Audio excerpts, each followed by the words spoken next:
In today's video, we are going to show you how to make a compass using water. For this experiment, we will need a sewing needle, a small piece of paper, a magnet, and a glass of water. First, we take the needle and rub it on the magnet for about 45 seconds. Next, we take the needle and place it on the paper. Then we take the needle with the paper and place it on the water. Our square piece of paper will be just as good. Compare it with the compass and you will see that the needle points straight north. But why does this work? When we rub the magnet against the sewing needle, we magnetized the needle. Therefore, we made a magnet.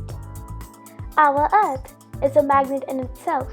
The north and south pole of Earth are like the north and south pole of the magnets. Because magnets interact with each other, the magnetic needle can interact with the Earth's magnetic field. Thus, the needle aligns itself with the Earth's magnetic field.